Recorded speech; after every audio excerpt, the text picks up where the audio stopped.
আমরা নারী শিক্ষার্থীদের জন্য একটি নিরাপদ ক্যাম্পাসের স্বপ্ন দেখি, কিন্তু একজন শিক্ষার্থীকে যেভাবে মব করে পুলিশের হাতে তুলে দেওয়া হয়েছে, বিষয়টি আমাদেরকে বিক্ষুব্ধ করেছে, আমাদেরকে কষ্ট দিয়েছে।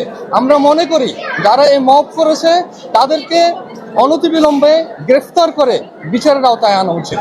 যদি নারী শিক্ষার্থীদেরকে যারা হেনস্থা করেছে তাদের ব্যাপারে প্রশাসন স্ট্রং ভূমিকা না নিতে পারে, তাহলে নারী শিক্ষার্থীদের জন্য আমরা যে নিরাপদ ক্যাম্পাসের স্বপ্ন দেখি, সেই স্বপ্ন বাস্তবায়ন আমাদের অধুরাই থেকে যাবে।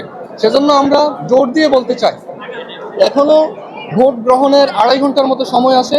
প্রশাসন চাইলে এখনো স্ট্রিক্ট ভূমিকা পালন করতে পারে, যেন সকল প্যানেল আচরণবিধি ঠিকভাবে মেনে চলে।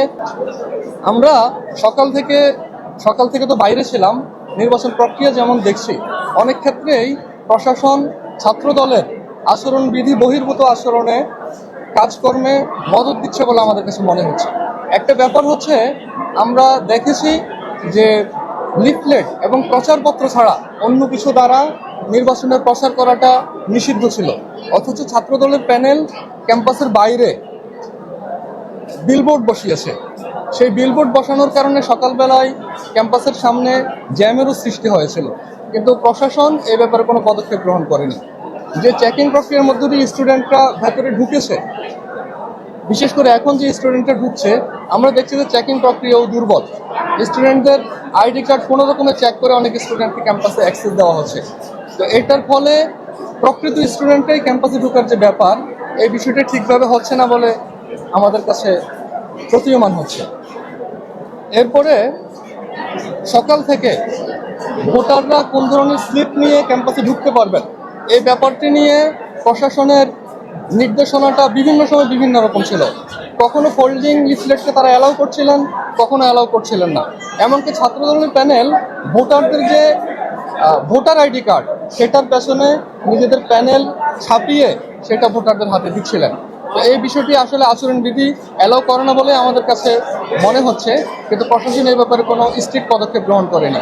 আমরা দেখেছি মাইকে একবার প্রশাসন বলেছিল এরকমভাবে কেউ ভেতরে প্রবেশ করতে পারবে না, কিন্তু এরপরেও ক্যাম্পাসে ছাত্রদলের এরকম লিফলেট যুক্ত ভোটারদেরকে আমরা ভোট দিতে দেখেছি। একটা আচরণবিধির একটা নির্দেশনা এরকম ছিল যে ভোট কেন্দ্রের 50 মিটারের মধ্যে কেউ ভোটারদেরকে লিফলেট দিতে পারবে না, অথচ ছাত্র দলের যারা নেতাকর্মী তারা 50 মিটার ভেতরেই ভোটারদেরকে লিফলেট দিয়েছেন। এমনকি ভোট কেন্দ্রের ভেতরেও লিফলেট দেওয়ার কথা আমরা জেনেছি। এই বিষয়গুলো প্রশাসনের নির্বাচনকে অবাধ, সুষ্ঠু, নিরপেক্ষ, গ্রহণযোগ্য করার জন্য প্রশাসনের পক্ষ থেকে যেরকম স্ট্রং পদক্ষেপ নেওয়ার প্রয়োজন ছিল, আমরা মনে করছি, আমরা দেখছি স্পষ্ট প্রশাসন আসলে সেই ভূমিকাটা নিতে পারেনি। বরং অনেক ক্ষেত্রেই ছাত্রদলের এই আচরণবিধি লঙ্ঘনমূলক কাজগুলোকে প্রশাসন মদত দিচ্ছে।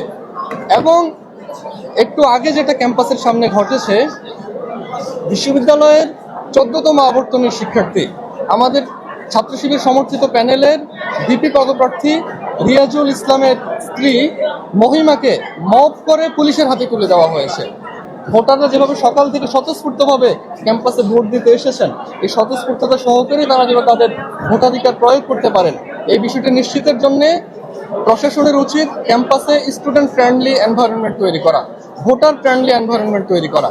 এই বিষয়টি যদি প্রশাসন ভালোভাবে করতে সক্ষম হয়, আমরা মনে করি এই ভোটের যে এখন 2.5 ঘন্টার মতো সময় আছে, এই সময়েও এই নির্বাচন চমৎকার উৎসবমুখর পরিবেশে সম্পন্ন হতে পারে। কিন্তু প্রশাসন যদি কোনো নির্দিষ্ট প্যানেলের আচরণবিধি বহির্ভূত আচরণকে প্রশ্রয় দেয়, মদত দেয়, তাহলে এই নির্বাচনের মাধ্যমে জগন্নাথ বিশ্ববিদ্যালয়ের ইতিহাসে যে মাইল ফলক যুক্ত হতে যাচ্ছে, সেটির ইতিহাসটি কলঙ্কিত হতে পারে। জগন্নাথ বিশ্ববিদ্যালয়ের ইতিহাসে এবারই প্রথমবারের মতো ছাত্র সংসদ নির্বাচন অনুষ্ঠিত হচ্ছে। সাবেক শিক্ষার্থী হিসেবে আমরা মনে করি এই নির্বাচনটি খুবই চমৎকার হওয়া উচিত, যেন এই লিগেসি বহন করে ভবিষ্যতেও জগন্নাথ বিশ্ববিদ্যালয়ে যে ছাত্র সংসদ নির্বাচনগুলো অনুষ্ঠিত হবে, সেগুলো প্রথম নির্বাচনের অনুসরণ করতে পারে।